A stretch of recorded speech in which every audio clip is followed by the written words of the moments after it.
अस्सलाम वालेकुम नाज़रीन। पाकिस्तानी मशहूर व मारूफ सेलिब्रिटी ने जिंदगी की दुख भरी दास्तान। बचपन में बाप मर गया और जवानी में शोहर। सेलिब्रिटी ने अपनी जिंदगी के मुश्किल सफर को बयान करते हुए अफसुर्दा हो गई। मैं एक अनचाही बच्ची थी। वालिद को दिल का दौरा पड़ने के बाद वालदा नहीं चाहती थी कि कोई और औलाद हो, लेकिन जब वो उम्मीद से हो गई तो उन्होंने बहुत कोशिश की कि बच्चा जाया हो जाए। उसके बावजूद अल्लाह ने मेरी जिंदगी रखी थी और मैंने दुनिया में आंखें खोल दी। अपनी जात के बारे में ये तलखी भरे सच बोलने वाली कोई और नहीं बल्कि पाकिस्तान की मुमताज राइटर्स जंजील आसिम शाह हैं। जंजील अपने कलम से लोगों को झंझोड़ने की सलाहियत रखती थी। उन्होंने वैसे तो कई ड्रामे तहरीर किए हैं, लेकिन ड्रामा सीरियल बला, फितूर और चीख कुछ ऐसे नाम हैं जिन्होंने अवाम के जहनों पर गहरा असर छोड़ा है। लेकिन कहते हैं ना कि कलम में असर उस वक्त तक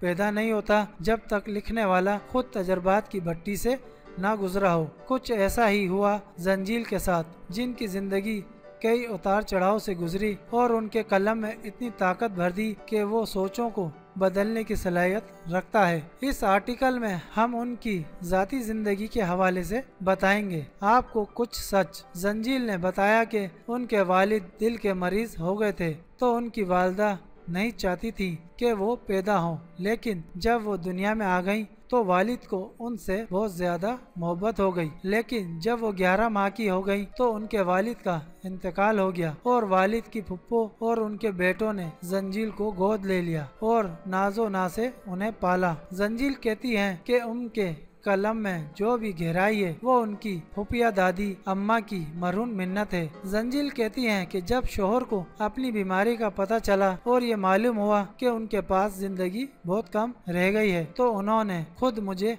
हर चीज के लिए ट्रेन किया। चेक साइन करने से लेकर चहल्लू में कितने पैसे खर्च करने हैं, ये सब शोहर ने मुझे मरने से पहले सिखाया और साथ ये भी बताया कि बच्चे पालने के लिए तुम्हें कोई और काम करना होगा। शोहर का साया सर से हट जाने के बाद लड़की पर उसका क्या असर होता है, इस बारे में जंजील ने बात करते हुए बताया कि उनके घर एक ऐसा मुलाजिम था जिसे उन्होंने बचपन से पाला था और उनके शोहर उसे बेटा कहकर मुखातिब करते थे। लेकिन शोहर के इंतकाल के बाद उसने रात को उन्हें मिस कॉल्स देना शुरू कर दी और दोस्ती की पेशकश की। तब जंजील को एहसास हुआ कि एक साया उठ जाने से औरत पर कितना बड़ा असर पड़ता है। लड़कियों की शादी के हवाले से जंजील कहती हैं कि जब उनके शोहर मर गए तो उन पर घर चलाने की जिम्मेदारी आ गई, जो बमुश्किल पूरी कर पाती थी। उसके साथ ही उनकी बेटी के रिश्ते आना भी शुरू हो गए, जिस पर उन्होंने सोचा कि अब बेटी की शादी कर देनी चाहिए। लेकिन उनकी बेटी ने कहा